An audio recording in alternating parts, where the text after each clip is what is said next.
السلام عليكم ورحمة الله وبركاته. إن الحمد لله نحمده ونستعينه ونستغفر ونعوذ بالله من شرور أنفسنا وسيئات أعمالنا. من يهده الله فلا مضل له ومن يضلله فلا هادي له، وأشهد أن لا إله إلا الله وحده لا شريك له، وأشهد أن محمدا عبده ورسوله. أما بعد، رب اشرح لي صدري ويسر لي أمري واحلل عقدة من لساني يفقهوا قولي. رب زدني علما رب زدني علما। সম্মানিত আজকের ক্লাসে উপস্থিত দিন দরদি সুপ্রিয় ভাই সকল,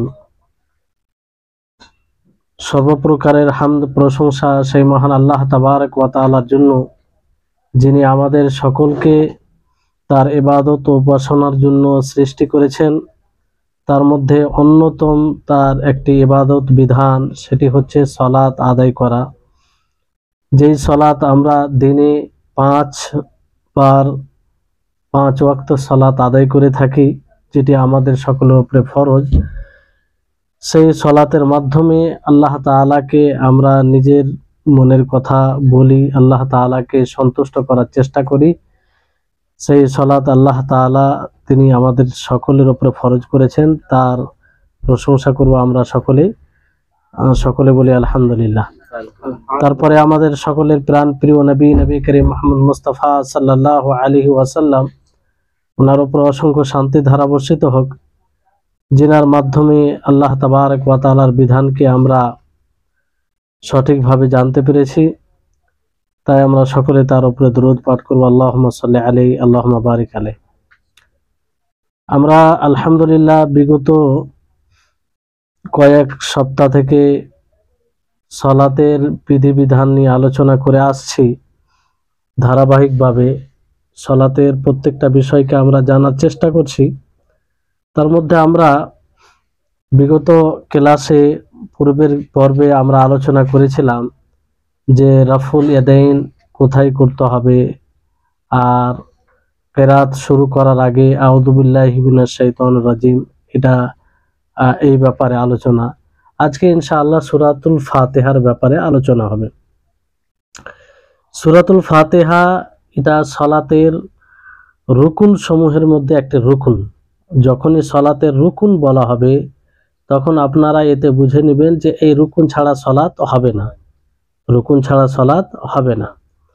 এই সালাত বলতেই সূরাতুল ফাতিহা লাগবেই, সূরাতুল ফাতিহা ছাড়া কোনো সালাত হয় না। এই ব্যাপারে প্রসিদ্ধ একটি হাদিস আছে, আপনারা হয়তো হাদিসটি শুনেছেন, যে উবাদা বিন সামিত রাদিয়াল্লাহু তাআলা আনহু তিনি বলেন, লা সালাতা লিমান লাম ইয়াকরা বিফাতিহাতিল কিতাব, সূরাতুল ফাতিহা ছাড়া কারো নামাজ হবে না, কারো সালাত হবে না।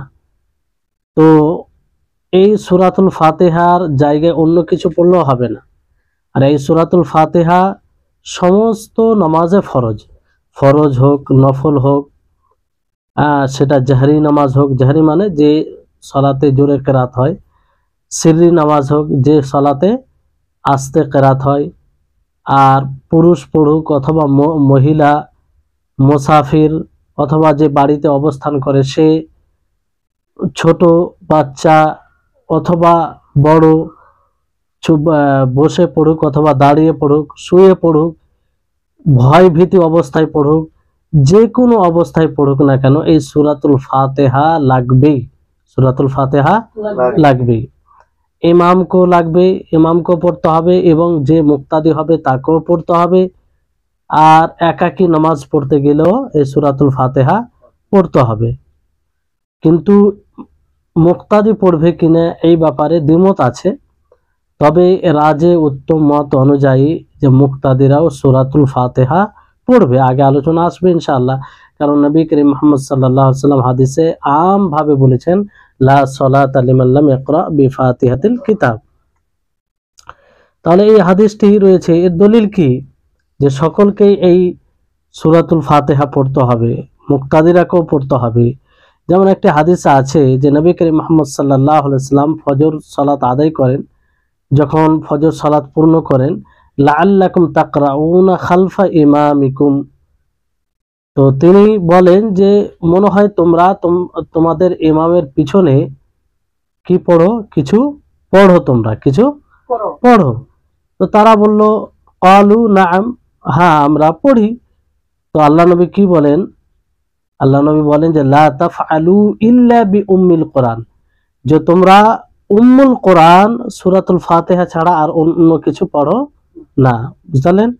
ফাইন্নাহু লা সালাতা লিমান লাম ইয়াকরা বিহা, কারণ যে ব্যক্তি সূরাতুল ফাতিহা পড়ে না তার সালাত হয় না। এটা সুস্পষ্ট হাদিস। বুঝলেন? এই হাদিসটি রয়েছে আবু দাউদে রয়েছে, সুনানে তিরমিজিতে রয়েছে, দারকুতনিতে রয়েছে, ইবনে হিব্বানে রয়েছে। আর ইমাম তিরমিজি রাহিমাহুল্লাহ তিনি নিজেই এই হাদিসটিকে হাসান বলেছেন। তো এতে কোনো মানে বিশুদ্ধ হাদিস এটা। তাহলে এই হাদিস থেকে এটা প্রমাণিত হচ্ছে যে মুক্তাদিরাও সূরাতুল ফাতিহা পড়তো, আর আল্লাহ নবী পড়ার কথা বলেন যে লা তাফআলু ইল্লা বিউম্মিল কোরআন, যে সূরাতুল ফাতিহা ছাড়া তোমরা অন্য কিছু পড়ো না ইমামের পিছনে দাঁড়িয়ে থাকা অবস্থায়। বুঝতে পারলেন?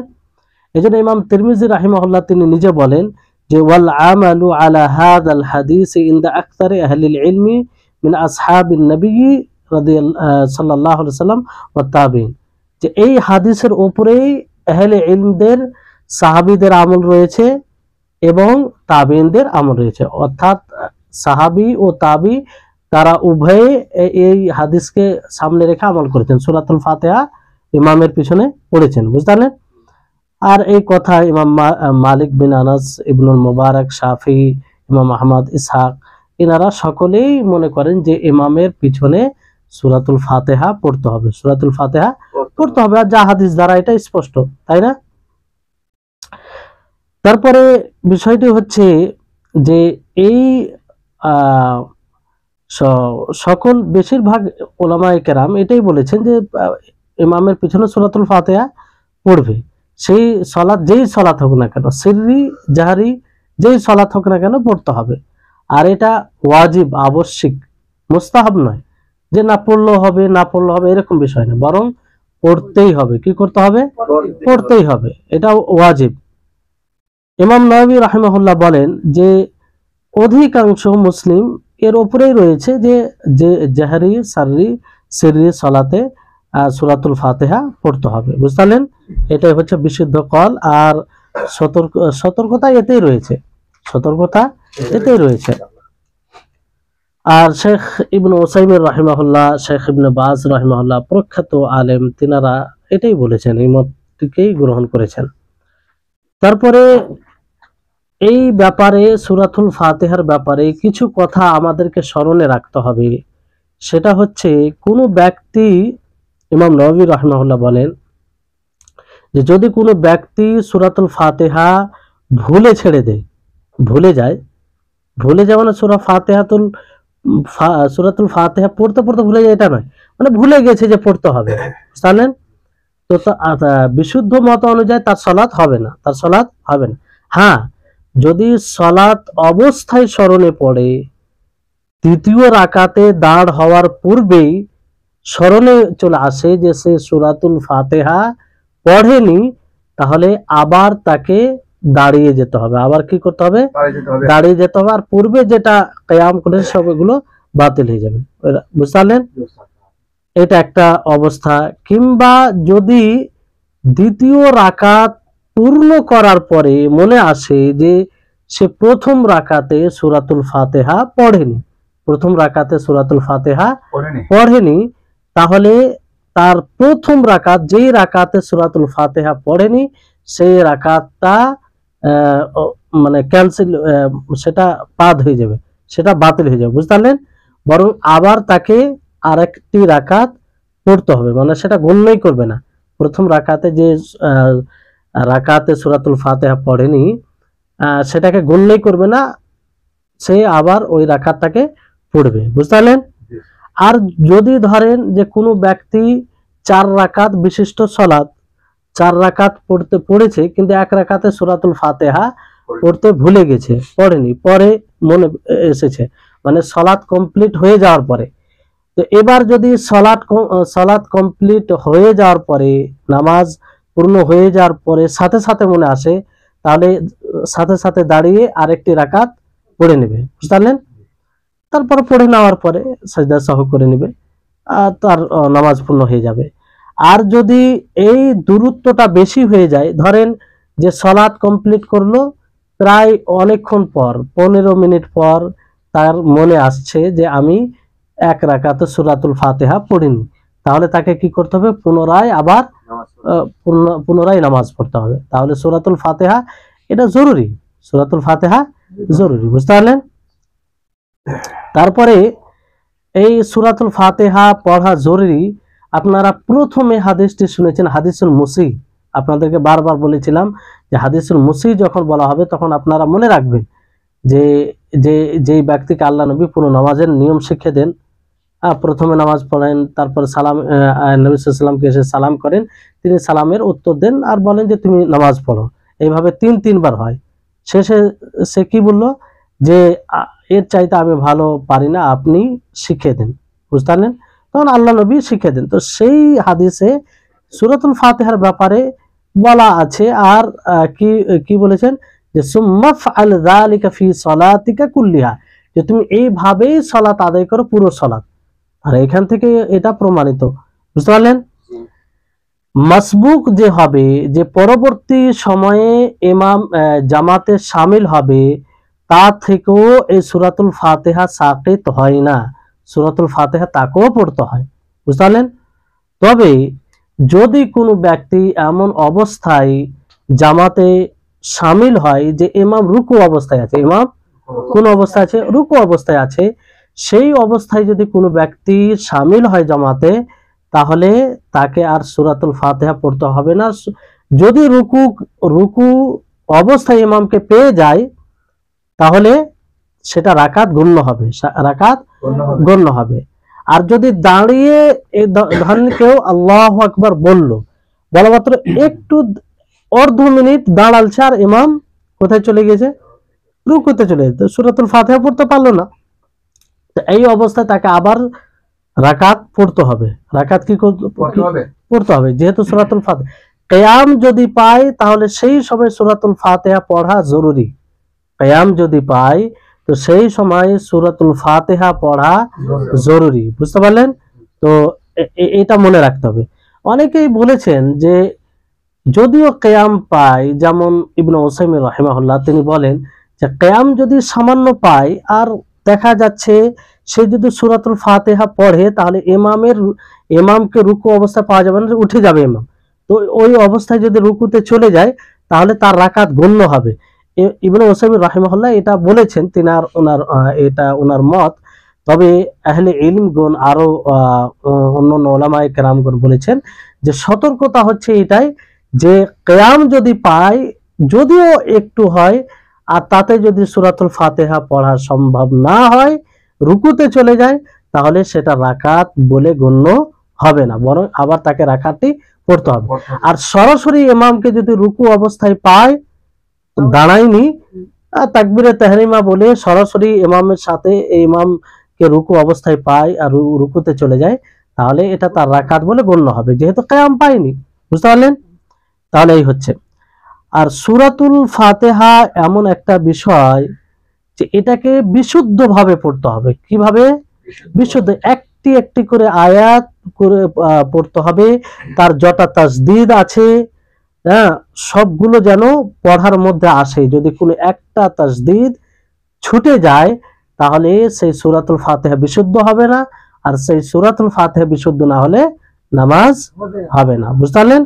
তো এই সূরাতুল ফাতিহা অন্য কিরাতে যদি আপনি ভুল করেন সেটা নামাজ বাতিল হবে না, কিন্তু সূরাতুল ফাতিহাতে যদি আপনি এমন ভুল করেন যে ভুলের কারণে তাতে অর্থ পরিবর্তন হয়ে যায়, তাহলে সেই সালাতই হবে না। এই জন্য খুব সতর্ক, খুব শুদ্ধভাবে এই সূরাতুল ফাতিহা পড়তে হবে, বুঝতে পারলেন?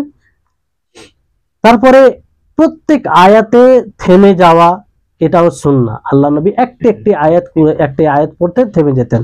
আলহামদুলিল্লাহি রাব্বিল আলামিন, থেমে গেলেন। আর রহমানির রহিম, এভাবে। তো এইভাবে দেখবেন সূরাতুল ফাতিহাতে কটা তাসদিদ আছে, যটা আছে তটাই যেন পড়ার মধ্যে আসে, যদি একটা ছুটে যায় তাহলে সালাত হবে না। বুঝতে পারলেন? তারপরে এই সূরাতুল ফাতিহা পড়তে গিয়ে ধারাবাহিকতার খেয়াল রাখতে হবে, পরস্পর ধারাবাহিকতার খেয়াল রাখতে হবে। অর্থাৎ আপনি আলহামদুলিল্লাহ রাব্বিল আলামিন বলে একদম 2 মিনিট আরাম করছেন, হবে না। ইচ্ছাকৃতভাবে এইভাবে লম্বা ভাবে দাঁড়িয়ে গেলে হবে না। হ্যাঁ, যদি মানে কোনো কারণবশত, যেমন আগে আসছে, কেউ যদি ইচ্ছাকৃতভাবে এইভাবে দাঁড়ায় আর লম্বা ওয়াকফা হয়ে যায়, লম্বা দূরত্ব বেশি হয়ে যায়, তাহলে তাকে আবার শুরু থেকে পড়তে হবে, আবার কি শুরু থেকে পড়তে হবে। আর যদি ভুলে যায় অথবা মাজুর হয়, শরীয়সম্মত কারণ থাকে, যেমন স্মরণে আসে না, হয় কি হয় না অনেক সময় এই সূরাতুল ফাতিহা ঠোঁটের উপরে থাকে, তারপরেও অনেক সময় ভুল হয়ে যায়, ইমামের ভুল হয়, অনেক সময় হয় এটা। তো এই ক্ষেত্রে এটা অসুবিধা নেই, এই ক্ষেত্রে অসুবিধা নেই, সে যখনই মনে পড়বে পূর্ণ করবে। বুঝতে পারলেন? আর ধরেন যে মুক্তাদি ইমামের পিছনে আছে, ইমামের পিছনে মুক্তাদি হয়, তো ইমাম সূরাতুল ফাতিহা পড়ে শেষ করলো, শেষ করার পরে ওয়ালাদ্দাল্লিন আমিন বলবে কি বলবে না? তো সাথে সাথে মুক্তাদিরাকেও তাদেরকে আমিন বলতে হবে। তো এই আমিন বলতে গিয়ে একটু ওয়াকফা হলো কি হলো না? অথবা ইমাম সালাত আদায় করছেন, সাজদায় তেলাওয়াত চলে এলো, কি চলে এলো, আর পরবর্তীতে কোনো কেউ জামাতে শামিল হয়েছে, সূরাতুল ফাতিহা পড়ছে কিন্তু পিছনে, যেহেতু সূরাতুল ফাতিহা পড়তে হবে, তো ওই সময় ইমামের এমন একটি আয়াত এলো যে আয়াতে সাজদা আছে, তো সাজদাতে তার সাথে যেতে হবে কি হবে না? তো সাজদাতে যাওয়ার কারণে সে হয়তো একজন মুক্তাদি আলহামদুলিল্লাহ রাব্বিল আলামিন আর রহমানির রহিম মালিকি ইয়াউমিদ্দিন এই পর্যন্ত পৌঁছাচ্ছে, তারপরে সাজদাতে চলে গেছে, তো ওর সাথে যেতে হবে। তো ওর সাথে যাওয়ার কারণে যেটা ওয়াকফা হলো, যেটা দূরত্ব হলো, এতে কোনো অসুবিধা নেই, বরং সাজদা থেকে উঠে যেখান থেকে সে পড়েছিল তো সেখান থেকে আবার পড়বে, আবার সেখান থেকে শুরু করবে আর কি, আর যেটা পড়েছে সেটাও গণ্য হবে। বুঝতে পারলেন? অনুরূপ ভাবে দেখবেন যে কেউ সূরাতুল ফাতিহা পড়ছে, ওই সময় তার হাঁচি চলে এলো, কি এলো? হাঁচি, মানে হাঁচি এলে আলহামদুলিল্লাহ বলবে কি বলবে না? সে আস্তে আস্তে বলবে, কি আস্তে আস্তে বলবে, জোরে বলবে না, কারণ এই ওর উত্তর কেউ দিতে পারবে না, কিন্তু নিজে নিজে বলতে পারে, নিজে নিজে। তো এই কারণে যে ওয়াকফাটা হয়, যে মানে দূরত্বটা একটু বন্ধ হয়ে যায়, এতে কোনো অসুবিধা নেই। বুঝতে পারলেন? এক কথায় ইচ্ছাকৃত ভাবে যেন এই ধারাবাহিকতা না, মানে কেটে না যায়, অবিচ্ছিন্নতা না আসে, মানে বিচ্ছিন্নতা না আসে, এইটাই। বুঝতে পারলেন? তাই হচ্ছে বিষয়। তারপরে যদি কোনো ব্যক্তি সূরাতুল ফাতিহা শুদ্ধভাবে না পড়তে পারে, শুদ্ধভাবে না পড়তে, তো মূল হচ্ছে যে সূরাতুল ফাতিহা যদি শুদ্ধভাবে না হয় তার সালাত হবে না, তার সালাত হবে না, এটা মনে রাখতে হবে। কিন্তু যদি ধরেন কোনো ব্যক্তি মানে পারেই না, আসলে শুদ্ধভাবে উচ্চারণ করতে পারে না তার ভাষার কারণে, অথবা সে এমন অবস্থায় পৌঁছে গেছে যে তার মুখস্থ করার, ধারণ করার শক্তি নেই, সে মুখস্থ ব্রেনে কিছু থাকছে না, ব্রেনে কিছু থাকছে না, তো এই অবস্থাতে সে কি করবে? তার জন্য জায়েজ হবে যে ওই জায়গায় তাসবিহ, সুবহানাল্লাহ, আলহামদুলিল্লাহ, লা ইলাহা ইল্লাল্লাহ এটা পড়তে পারে, যেমন অন্য রিওয়ায়াতে আসে আগে। তো বিষয়টি হচ্ছে যে ব্যক্তি একদম অক্ষম, পারে না, চেষ্টা করেও পারে না, এমনটা নয় যে সে কোনোদিন মসজিদ যায়নি, কোনো শিক্ষা অর্জন করেনি, ফলে তার মুখ থেকে উচ্চারণ হয় না, তো এই উচ্চারণ হয় না তো সে বসে গিয়েছে যে আমার উচ্চারণ হয় না, তো না, সে প্রবল চেষ্টা করবে, চেষ্টা করার পরেও যখন না হবে তখন তার জন্য এই ছাড় আছে। বুঝতে পারলেন? তার জন্য ছাড় রয়েছে। যেমন একটি হাদিস রয়েছে রিফা বিন রাফি রাদিয়াল্লাহু তাআলা আনহু থেকে বর্ণিত, যে রাসূল নবী সাল্লাল্লাহু আলাইহি ওয়াসাল্লাম এক ব্যক্তিকে সালাত শিখিয়ে দেন, সালাত কিভাবে পড়তে হবে, সালাতের পদ্ধতি শিখিয়ে দেন। তো আল্লাহ নবী কি বলেন? ইন কানা মাআকা কুরআন ফাকরা বিহি, যদি আপনার সাথে, যদি তোমার সাথে, আল্লাহ নবী তাকে বলেন যদি তোমার সাথে কোরআন থাকে তাহলে তুমি সেটা পড়ো, সেটা কি পড়ো। ওয়া ইল্লা ফাহমিদহু ওয়া কাব্বিরহু ওয়া হাল্লিলহু সুম্মা রকা। যদি এটাও না থাকে, কোরআনে কোনো অংশ মুখস্থ না থাকে, তাহলে তুমি কি করবে? যে আল্লাহর হামদ বর্ণনা করবে, আলহামদুলিল্লাহ, তাকবীর আল্লাহর বড়ত্ব বর্ণনা করবে, আল্লাহু আকবার, হাল্লিলহু মানে লা ইলাহা ইল্লাল্লাহ, তারপর রুকু করবে। তার মানে এই হাদিস থেকে যেটা স্পষ্ট হচ্ছে, যদি কোনো ব্যক্তি সূরাতুল ফাতিহা তেলাওয়াত করতে না পারে, প্রবল চেষ্টা করার পরেও যদি না পারে, তাহলে কোরআনের কিছু অংশ তার যদি মুখস্থ থাকে, তাহলে সেটাই পড়বে। কি করবে? সেটাই পড়বে। কারণ আল্লাহ নবী কি বলেন? যে ইন কানা মাআকা কুরআন ফাকরা বিহি, যদি তোমার সাথে কোরআন থাকে, কোরআনে কিছু মুখস্থ থাকে, সেটাই পড়বে। যদি এটাও না থাকে আর সূরাতুল ফাতিহাও পড়তে পারে না, তাহলে কি করবে? তাকবীর, তাহমিদ, তাহলিল এগুলো বলবে। বুঝতে পারলেন? অনেকেই বলেছেন যে 7 আয়াত সমপরিমাণ কিছু পড়বে, কিন্তু এটার কোনো হাদিসে এরকম উল্লেখ আসেনি। বুঝতে পারলেন? আরেকটি হাদিস রয়েছে, যেমন যে হাদিসটা আপনাদেরকে বললাম, সেই হাদিসটা আবু দাউদে রয়েছে, তিরমিজিতে রয়েছে, আর বিশুদ্ধ হাদিস। আর আরেকটি হাদিস যে এই ব্যাপারে রয়েছে, সেটিও আবু দাউদ, নাসাইতে রয়েছে, বিশুদ্ধ হাদিস। যে আব্দুল্লাহ ইবনে আবি আওফা রাদিয়াল্লাহু আনহু থেকে বর্ণিত, তিনি বলেন যে যা রাজুলুন ইলা নবী সাল্লাল্লাহু আলাইহি ওয়াসাল্লাম, এক ব্যক্তি নবী সাল্লাল্লাহু আলাইহি ওয়াসাল্লামের নিকটে এলেন। ফাকাল, তিনি বলেন, ইন্নী লা আস্তাতিউ আন আখুযা মিনাল কুরআনি শাইয়ান ফাআল্লিমনি মা ইউজজিউনি মিনহু, যে আমি শক্তি রাখি না যে কোরআনের কিছু অংশ মুখস্থ করব কিংবা মুখস্থ রাখি, তো আপনি আমাকে এমন কিছু শিখিয়ে দেন যেটা সালাতের জন্য যথেষ্ট হবে, সালাত গ্রহণযোগ্য হবে। বুঝতে পারলেন? আল্লাহ নবী কি বলেন? কুল, আপনি বলুন। আল্লাহ নবী বলেন যে তুমি বলো সুবহানাল্লাহ ওয়ালহামদুলিল্লাহ ওয়ালা ইলাহা ইল্লাল্লাহ ওয়াল্লাহু আকবার ওয়ালা হাওলা ওয়ালা কুওয়াতা ইল্লা বিল্লাহিল আলিয়্যিল আযীম। তাহলে সূরাতুল ফাতিহা কেউ বলতে যদি অক্ষম হয়, তাহলে এটা পাঠ করলেই যথেষ্ট হবে। বুঝলেন? কি বললাম? সুবহানাল্লাহ আলহামদুলিল্লাহ ওয়ালা ইলাহা ইল্লাল্লাহ ওয়াল্লাহু আকবার ওয়ালা হাওলা ওয়ালা কুওয়াতা ইল্লা বিল্লাহিল আলিয়্যিল আযীম। তাহলে এখানে তাসবিহ, তাহলিল, তাহমিদ, সবকিছু চলে এলো, তাকবীর। বুঝতে পারলেন? তাহলে এটা বিষয়। অনেকে গ্রাম্য এলাকায় থাকে কিছু মানুষ যে সূরাতুল ফাতিহা জিহবাতে আনতে পারে না, একদম সেন্সলেস হয়ে যায়, ফলে মুখস্থ করার শক্তি থাকে না। তো এটা যদি মুখস্থ থাকে, সুবহানাল্লাহ আলহামদুলিল্লাহ ওয়ালা ইলাহা ইল্লাল্লাহ আল্লাহু আকবার লা হাওলা ওয়ালা কুওয়াতা ইল্লা বিল্লাহিল আলিয়্যিল আযীম, তাহলে এটা পাঠ করবে। আর যদি এটাও মনে না থাকে, তো সুবহানাল্লাহ আলহামদুলিল্লাহ যেটুকু পারবে সেগুলোই পাঠ করবে। বুঝতে পারলেন? তারপরে বিষয়টি হচ্ছে, যখন ওয়ালাদ-দাল্লিন বলবে, তখন কি বলতে হবে? আমিন, আমিন বলতে হবে। এই ব্যাপারে আসবে। তাহলে সূরাতুল ফাতিহার ব্যাপারে স্পষ্ট ধারণা এলো যে সূরাতুল ফাতিহা ছাড়া আসলে কোনো সালাত হবে না। সূরাতুল ফাতিহা লাগবে, ইমাম হোক, মুক্তাদি হোক, পুরুষ হোক, নারী হোক, ছোট হোক, বড় হোক, মুসাফির হোক, মুকিম হোক, যেই হোক না কেন, সূরাতুল ফাতিহা পড়তেই হবে। লা সালাতা লিমান লাম ইয়াকরা বিফাতিহাতিল কিতাব। বুঝতে পারলেন? এবার আসুন বাসমালা। বাসমালা মানে কি? বিসমিল্লাহির রহমানির রহিম। এটার বিধান কি? যে সালাতে আপনি কোন জায়গায় বিসমিল্লাহির রহমানির রহিম পড়বেন, কোথায় পড়তে হবে আর কোথায় পড়তে হবে না, এই বিষয়ে আমাদেরকে জানতে হবে।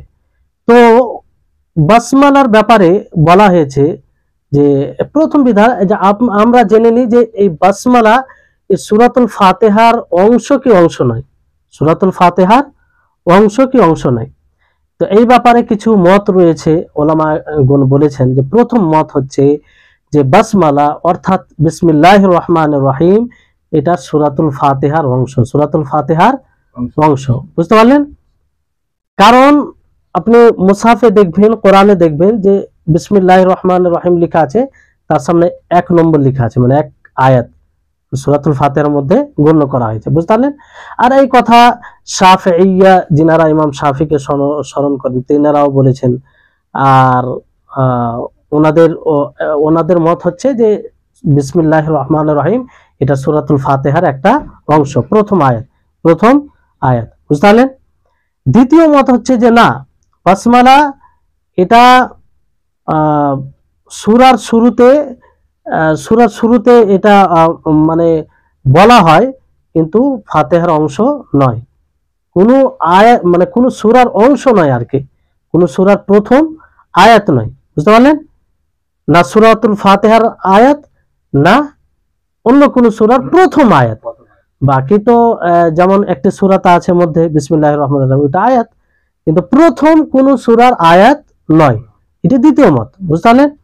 তৃতীয় মত হচ্ছে যে এটা শুধু সূরাতুল ফাতিহার প্রথম আয়াত, বাকি অন্য সূরার আয়াত নয়।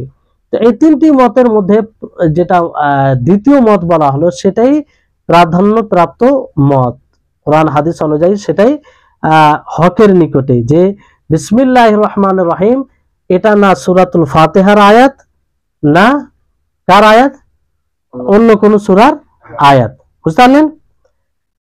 এটা কি এমনি এমনি বলে দেওয়া হলো? না, এর দলিল আছে, এর দলিল আছে, বুঝতে পারলেন? তো এর দলিল যেমন শেখ ইবনে উসাইমিন রাহিমাহুল্লাহ, তিনি একজন প্রখ্যাত আলেম, তিনি এই কথা বলেছেন। এর মজবুত সবচেয়ে দলিল ভালো করে শুনুন, যে আল্লাহর নবী মুহাম্মদ সাল্লাল্লাহু আলাইহি ওয়াসাল্লাম একটি হাদিসে আবু হুরায়রা রাদিয়াল্লাহু তাআলা আনহু তিনি বর্ণনা করছেন, তিনি বলেন যে নবী করিম মুহাম্মদ সাল্লাল্লাহু আলাইহি ওয়াসাল্লাম বলেন আল্লাহ রাব্বুল আলামিনের পক্ষ থেকে, মানে হাদিসে কুদসি, বুঝতে পারলেন? কি বলেন? যে আল্লাহ তাআলা বলেন কাসসামতু সলাতা বাইনি ওয়া বাইনা আবদি নিসফাইনি, যে আমি সলাতকে বলতে কি, নামাজকে, এখানে দেখেন না, সলাতকে বলতে সূরাতুল ফাতিহাকে। তো আল্লাহ নবী করিম মুহাম্মদ সাল্লাল্লাহু আলাইহি ওয়াসাল্লাম এই হাদিসে কুদসিতে আল্লাহ তাআলার দিকে নিসবত করে বলেন যে সলাতকে বন্টন করেছি, আর এই সলাত বলতে সূরাতুল ফাতিহা। তাহলে সলাতের জন্য সূরাতুল ফাতিহা কতটা জরুরি এখান থেকে আরো স্পষ্ট হয়, তাই না? যে আল্লাহ তাআলা সূরাতুল ফাতিহাকে সলাত বলে আখ্যায়িত করেছেন, তাই না? কাসসামতু সলাতা, যে আমি সলাতকে বন্টন করেছি, ভাগ করেছি, অর্থাৎ সূরাতুল ফাতিহাকে বাইনি ওয়া বাইনা আবদি, আমার ও আমার বান্দার মাঝে, আমার ও আমার বান্দার মাঝে। ভালো করে শুনুন, আমরা সূরাতুল ফাতিহা বারবার পড়ি কিন্তু বুঝি না কি বলি। তো এখানে অনেকটাই আমরা উপলব্ধি করতে পারবো। যখন বান্দা বলে আলহামদুলিল্লাহি রাব্বিল আলামিন, আল্লাহ তাআলা কি বলেন? হামাদানি আবদি, আমার বান্দা আমার প্রশংসা করেছে, আমার বান্দা আমার কি করেছে? প্রশংসা করেছে। আর যখন বলে ফাইদা ক্বালা, যখন বলে বান্দা আর রহমানির রহিম, তো আল্লাহ তাআলা কি বলেন? আসনা আলাইয়া আবদি, যে আমার বান্দা আমার ব্যাপারে সুনাম করেছে, আমার সানা মানে ওই প্রশংসা ওই রকম আসবে, যে যিনি রহমান রহিম, পরম দয়ালু। হ্যাঁ, ফাইদা ক্বালা, যখন বান্দা বলে মালিক ইয়াউমিদ্দিন, তখন আল্লাহ তাআলা কি বলেন? মাজ্জাদানি আবদি, যে আমার বান্দা আমার কি করেছে? সম্মান, বড়ত্ব বর্ণনা করেছে, সম্মান দিয়েছে। মর্যাদা, যেমন কোরআন মাজিদ বলা হয়, সম্মানিত কোরআন, মর্যাদাপূর্ণ, আমার মর্যাদা দিয়েছে আমার বান্দা।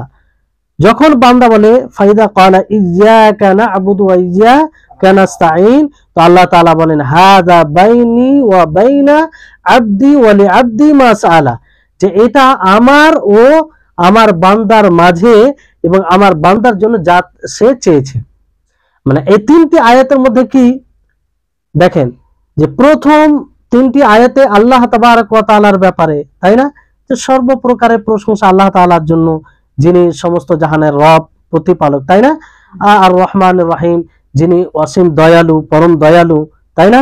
মালিক ইয়াউমিদ্দিন, যিনি কিয়ামত দিবসের মালিক। হ্যাঁ, তো এই তিনটি আয়াতে। আর ইয়্যাকা না'বুদু ওয়া ইয়্যাকা নাস্তাঈন, এটা কি, যে এখান থেকে বান্দা আল্লাহর কাছে চাইছে, তাই না? কি বলছে? যে হে আল্লাহ, আমরা তোমারই ইবাদত করি এবং তোমার নিকটেই সাহায্য চাই। তারপরে হাদিসে বলা হয়েছে ফাইদা ক্বালা, যখন বান্দা বলে ইহদিনাস সিরাতাল মুস্তাকিম সিরাতাল্লাযীনা আন'আমতা আলাইহিম গায়রিল মাগদুবি আলাইহিম ওয়ালাদ-দাল্লিন, তাহলে এটা বললে কি বলে আল্লাহ তাআলা? হাযা লিআবদি ওয়া লিআবদি মা সাআলা, আল্লাহ তাআলা বলেন যে এটা আমার বান্দার জন্য আর আমার বান্দা যা চেয়েছে তার জন্য, বুঝলেন? এখানে বান্দা চায় না আল্লাহর কাছে, কি বলে, ইহদিনাস সিরাতাল মুস্তাকিম, যে হে আমার প্রতিপালক, হে হে আল্লাহ, তুমি আমাকে সরল পথে পরিচালিত করো, সরল পথের সিরাতে মুস্তাকিমের হিদায়াত দান করো। সিরাতাল্লাযীনা আনআমতা আলাইহিম, এমন এক পথ দান করো যে পথের উপরে যাদেরকে তুমি ইনআম করেছো, গায়রিল মাগদুবি আলাইহিম ওয়ালাদ দাল্লিন, ইহুদ ও নাসারা ছাড়া, ইহুদ ও নাসারাদের মতো নয়। বুঝতে পারলেন? তাহলে এই আয়াত দ্বারা আল্লাহর কাছে চাওয়া হয়, আল্লাহর কাছে কি করা হয়, চাওয়া হয়। তাহলে এই হচ্ছে বিষয়। তাহলে এই হাদিসে দেখেন, লক্ষ্য করবেন যে এই পর্যন্ত আপনারা হাদিস শুনলেন, তো এখানে কি কোন জায়গায় আল্লাহ নবী বলেছেন যে বিসমিল্লাহির রহমানির রহিম? বলেনি। অথচ প্রথমে বলা হয়েছে যে সূরাতুল ফাতিহাকে বন্টন করেছি, আর ওই সূরাতুল ফাতিহাকে বন্টন করার কথা বলতে গিয়ে আল্লাহ তাআলা কিন্তু বিসমিল্লাহর কথা বলেনি। তার মানে এখান থেকে এটা স্পষ্ট হচ্ছে যে বিসমিল্লাহির রহমানির রহিম এটা সূরাতুল ফাতিহার অংশ নয়। স্পষ্ট দলিল বুঝতে পারলেন? যদি সূরাতুল ফাতিহার এটা অংশ হতো তাহলে অবশ্যই বলতো কি বলতো না, যেমন আলহামদুলিল্লাহ থেকে গায়রিল মাগদুবি আলাইহিম ওয়ালাদ দাল্লিন পর্যন্ত বলা হলো কি হলো না, কিন্তু সূরাতুল ফাতিহার ব্যাপারে কিছু বলা হয়নি। তার মানে সূরাতুল ফাতিহা বিসমিল্লাহর ব্যাপারে বলা হয়নি, তার মানে বিসমিল্লাহ সূরাতুল ফাতিহার অংশ নয়। বুঝতে পারলেন? তাহলে এই হচ্ছে, তাহলে এখান থেকে বোঝা যাচ্ছে যে সূরাতুল ফাতিহার 6টি আয়াত। কয়টি আয়াত? 6টি আয়াত। বুঝতে পারলেন? তারপর আরেকটি হাদিস আছে যেটা দলিল হিসেবে বলা যেতে পারে। উম্মে সালামা রাদিয়াল্লাহু তাআলা আনহা তিনি বলেন যে আন্না রাসূলুল্লাহ সাল্লাল্লাহু আলাইহি ওয়াসাল্লাম ক্বারাআ ফিস সালাতি বিসমিল্লাহির রহমানির রহিম ওয়া আদ্দাহা আয়া। এটা ফের তার বিপরীত, যে রাসূল সাল্লাল্লাহু আলাইহি সাল্লাম সালাতে বিসমিল্লাহির রহমানির রহিম পড়েন আর এটাকে আয়াত বলে গণ্য করেছেন। তো এই হাদিসটি আসলে সঠিক নয়। কি নয়? বিশুদ্ধ নয়। এখানে মুদাল্লিস রাবি আছে, যে যেটা হাদিস দুর্বলের অন্যতম একটা কারণ, যে হাদিস এই কারণটা থাকলে সেই হাদিসটা গ্রহণযোগ্য হয় না। বুঝতে পারলেন? ইমাম নববী রাহিমাহুল্লাহ তিনি বলেন যে সকল উম্মাহ এর উপরে সম্মতি দিয়েছে, ইজমা করেছেন যে যদি কেউ বলে যে বিসমিল্লাহ সূরাতুল ফাতিহার অংশ, আর কেউ বলছে সূরাতুল ফাতিহার অংশ নয়, তো কারো কথাকে অস্বীকার করা যাবে না, কারো কথাকে অস্বীকার করা যাবে না। কেন? যদি ব্যতিক্রম সূরাতুল ফাতিহার অংশ হয় তাহলে কোরআনের একটা আয়াতের একটা ইনকার করা হবে, তাই না? আর যদি না হয় আর বলা হয় যে আছে, তাহলে এটা একটা অন্যদিকে। এই জন্য যার যেটা মনে হচ্ছে দলিল ভিত্তিতে সেটাকে সে প্রাধান্য দিবে, কিন্তু অন্য যারা যেটা বলছে ওটাকে একদম প্রত্যাখ্যান করবে না। ইমাম নববী রাহিমাহুল্লাহ কথা অনুযায়ী, তবে হাদিস অনুযায়ী যেটা স্পষ্ট বোঝা যায় যে বিসমিল্লাহ বাসমালা সূরাতুল ফাতিহার অংশ নয়। যে হাদিসটা আপনারা শুনলেন তাতে স্পষ্ট এটা। তারপরে এখানে বিষয় আসছে যে সূরাতুল ফাতিহার সাথে কিরাত, মানে সূরাতুল ফাতিহা পড়া, এই ব্যাপারে পড়তে হবে, এটা কি জরুরি, আবশ্যিক? তো প্রথম হচ্ছে মানে সূরাতুল ফাতিহার সাথে আর কিছু পড়া, সূরাতুল ফাতিহার পরে আরো পড়েন কি না কিছু, তো সেটা পড়া এটা সুন্নাহ না ওয়াজিব? এটা সুন্নাহ না ওয়াজিব? তো প্রথম মত হচ্ছে যে ওয়াজিব।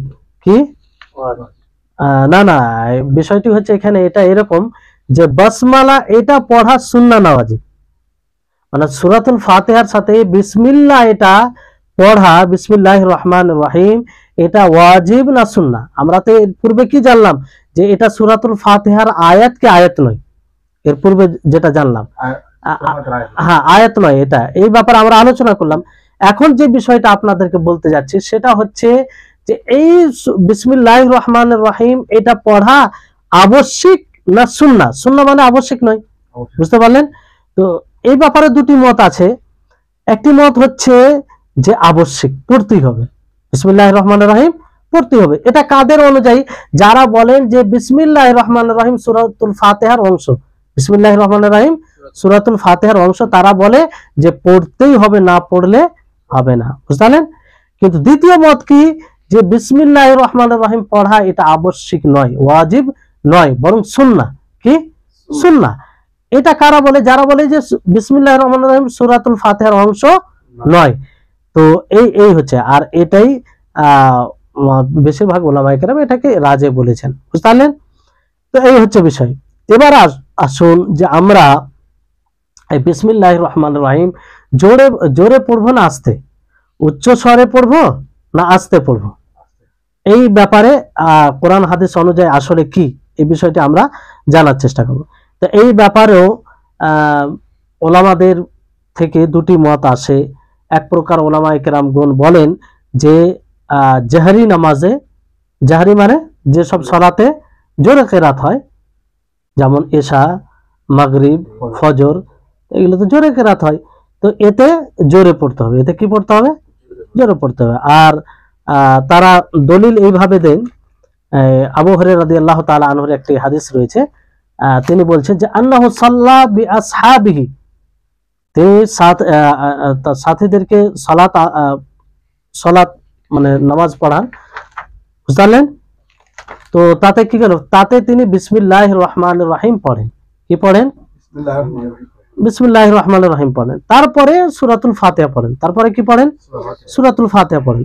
তারপর বলেন ওয়াল্লাযী নাফসি বিয়াদিহি ইন্নী লাআশবাহুকুম সালাতা বিরাসূলিল্লাহ সাল্লাল্লাহু আলাইহি ওয়াসাল্লাম, যে সেই সত্তার কসম যার হাতে আমার প্রাণ রয়েছে, আমি তোমাদের থেকে সবচেয়ে বেশি রাসূল সাল্লাল্লাহু আলাইহি সাল্লামের সালাতের মতো সালাতকে জানি, মানে তার মতো সালাত পড়তে পারি, বুঝতে পারলেন? তাহলে এই আয়াত থেকে কি বোঝা যায় না, এই হাদিস থেকে বোঝা যায় যে জোরে পড়তে হবে। এই হাদিস থেকে কি বোঝা যায়? জোরে পড়তে হবে। আরেকটি মত যেটা হচ্ছে যে না, জোরে পড়তে হবে না, বরং আস্তে পড়তে হবে। বিসমিল্লাহির রহমানির রহিম কি করে পড়তে হবে? আস্তে পড়তে হবে। এই ব্যাপারে হাদিস রয়েছে, আনাস রাদিয়াল্লাহু তাআলা আনহুর হাদিস রয়েছে, তিনি বলেন যে সাল্লাইতু খালফা রাসূলিল্লাহ সাল্লাল্লাহু আলাইহি ওয়াসাল্লাম ওয়া খালফা আবি বকর ওয়া উমর ওয়া উসমান ওয়া কানু লা ইয়াজহারুনা বিসমিল্লাহির রহমানির রহিম। যে তিনি বলছেন কে? আনাস রাদিয়াল্লাহু তাআলা আনহু, তিনি বলেন যে আমি রাসূল সাল্লাল্লাহু আলাইহি ওয়াসাল্লামের পিছনে সালাত আদায় করেছি, আবু বকর রাদিয়াল্লাহু তাআলা আনহুর পিছনে সালাত আদায় করেছি, ওমর রাদিয়াল্লাহু তাআলা আনহুর নিকটে পিছনে সালাত আদায় করেছি, ওসমান রাদিয়াল্লাহু তাআলা আনহুর পিছনে সালাত আদায় করেছি। তিনারা বিসমিল্লাহির রহমানির রহিম জোরে পড়তেন না, বিসমিল্লাহির রহমানির রহিম জোরে পড়তেন না। তাহলে এই হাদিস দ্বারা কি স্পষ্ট হচ্ছে? এই হাদিস দ্বারা এটা স্পষ্ট হচ্ছে যে বিসমিল্লাহির রহমানির রহিম এটা জোরে পড়া যাবে না, জোরে পড়া যাবে না, বুঝতে পারলেন? তো এই হচ্ছে বিষয়। তো এখানে খোলাফায়ে রাশিদিন আবু বকর, ওমর, ওসমান, আলীর কথা বলা হয়নি, আবু বকর, ওমর, ওসমান, তিন খোলাফায়ে রাশিদিন, তারা পড়তেন না, তাদের ব্যাপারে বলা হয়েছে। তাহলে এটা বেশি মানে কাছের মনে হচ্ছে। তো বিসমিল্লাহির রহমানির রহিম আস্তে পড়া উত্তম। তবে কেউ যদি জোরে পড়ে, এসব বিষয় নিয়ে বেশি বাড়াবাড়ি করা উচিত নয়। যেমন শাফিঈ যারা, তারা জোরে পড়ে, তারা জোরে পড়ে। তো বিষয়টা হচ্ছে যে যদি কেউ মনে করে যে ওটা, তবে আমরা যেটা কোরআন হাদিস অনুযায়ী যেটা নিকটবর্তী মনে করব, সেটারই মানুষকে কথা বলবো।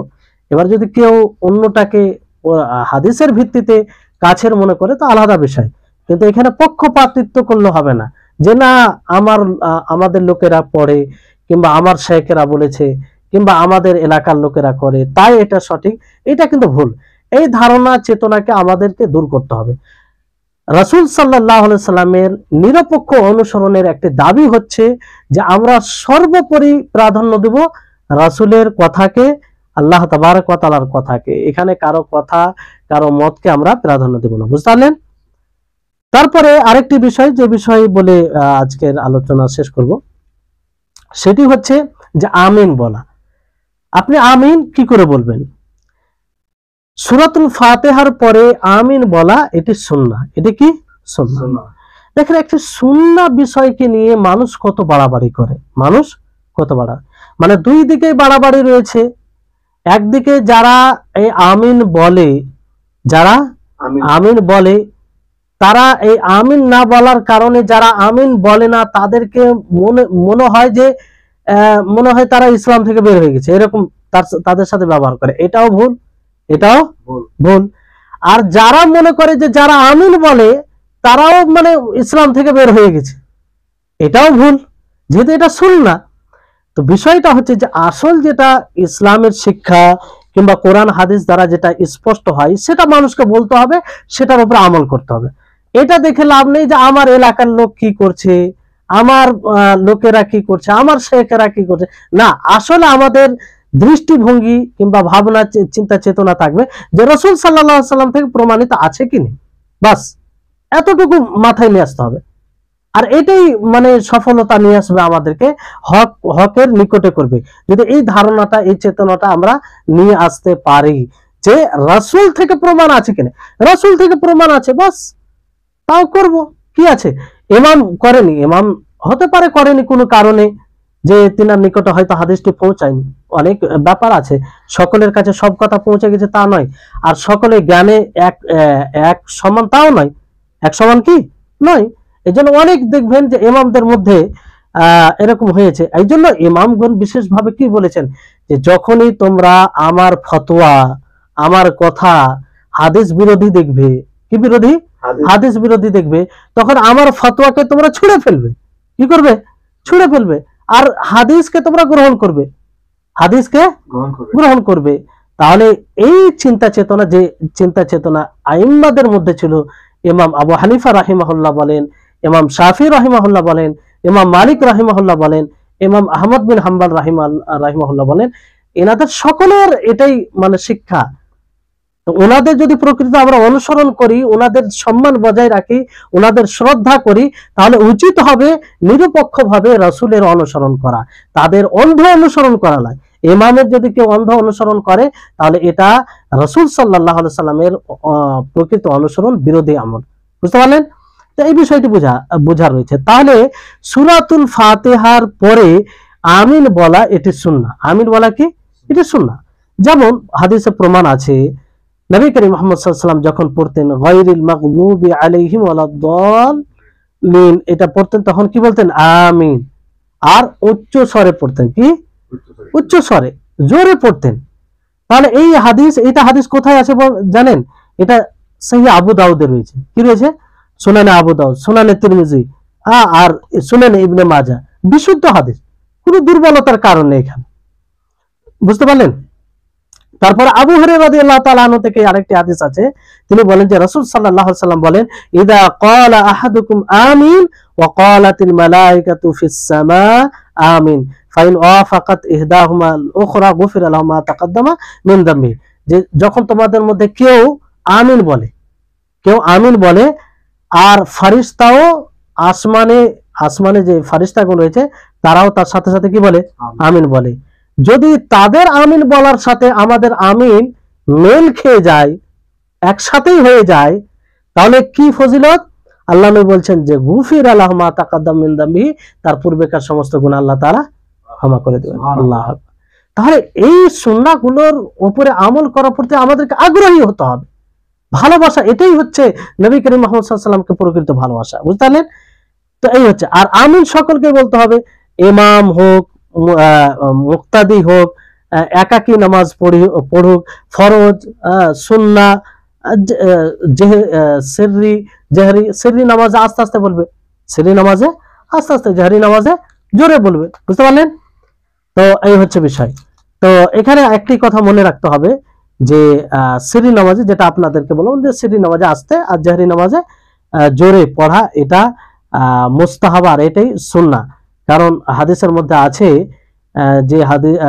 যে কানা ইয়ারফাউ সাউতাহু বিত্তামিন, আল্লাহর নবী আমিনের যখন বলতেন তখন জোরে বলতেন, উচ্চ স্বরে বলতেন। কার আমল এটা? নবী করিম মুহাম্মদ সাল্লাল্লাহু আলাইহি ওয়াসাল্লাম। তো আমরা কার অনুসরণ করি? রাসূল সাল্লাল্লাহু আলাইহি ওয়াসাল্লাম। তো আমাদের নিকটে যদি এই হাদিস পৌঁছে যায়, তারপর আমরা বলি যে না, আমার ইমাম এই ফতোয়া দেয়নি, আমাদের শেখ বল এই ফতোয়া দেয়নি, তাহলে এটা কি রাসূলের অনুসরণের দাবি হবে? তো এই বিষয়ে আমরা একটু শিথিল হব, একটু আমরা সতর্কতা অবলম্বন করব। তারপরে ইমাম যদি আমিন বলা ছেড়ে দেয়, ইমাম যদি আমিন না বলে, ইচ্ছাকৃত বলেন কিংবা ভুলবশত বলেন, তো মামুন যারা আছে, মুক্তাদি যারা আছে, তারা আমিন বলবে কি বলবে না? তারা আমিন বলবে, তারা আমিন বলবে। কারণ হাদিসে রয়েছে যে যখন ইমাম গায়রিল মাগদুবি আলাইহিম ওয়ালাদ-দাল্লিন বলবে, তখন তোমরা কি বলো?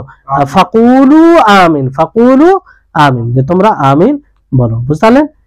তো এই হচ্ছে বিষয়। তো ইনশাআল্লাহ ফের আগামী ক্লাসে পুরোটাই মানে পুরো বিষয়টা সমাপ্ত করা হলো না।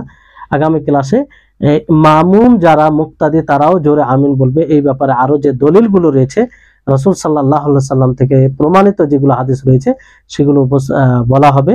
আর ইনশাআল্লাহ আমরা এইভাবে ধারাবাহিকভাবে নামাজের যেগুলো আরো বিধান রয়েছে সেগুলো জানবো। আমাদের জানার উদ্দেশ্য, এগুলো পড়ার উদ্দেশ্য, ক্লাস করার উদ্দেশ্য কি, যাতে আমাদের নামাজ ঠিক তার মতো হয়, রাসূল সাল্লাল্লাহু আলাইহি সাল্লামের মতো হয়। কারণ আল্লাহ নবী কি বলেন, সাল্লু কামা রাআইতুমুনি উসাল্লি, যে তোমরা সালাত সেভাবে আদায় করো যেভাবে আমাকে পড়তে দেখেছো। তো সাহাবায়ে কেরাম দেখেছেন, আর সেই নামাজের বিবরণ আমরা হাদিসে পাচ্ছি, বুঝলেন? তো আল্লাহ তাআলা যেন আমাদের সকলকে রাসূল সাল্লাল্লাহু আলাইহি সাল্লামের পদ্ধতি অনুযায়ী সালাত আদায় করার তৌফিক দান করেন, আর সেই পদ্ধতি অনুযায়ী এমন ভাবে তার সুন্নাহকে, তার পদ্ধতিকে অনুসরণ করে সালাত আদায় করি যেন সেই সালাতটা আল্লাহর নিকটে গ্রহণযোগ্য হয়, আর সেই সালাতের ভিত্তিতে যেন আমরা পরকালে জান্নাত লাভ করতে পারি। ওয়া আখিরু দাওয়ানা আনিল হামদুলিল্লাহি রাব্বিল আলামিন। আসসালামু আলাইকুম ওয়া রাহমাতুল্লাহি ওয়া বারাকাতুহু।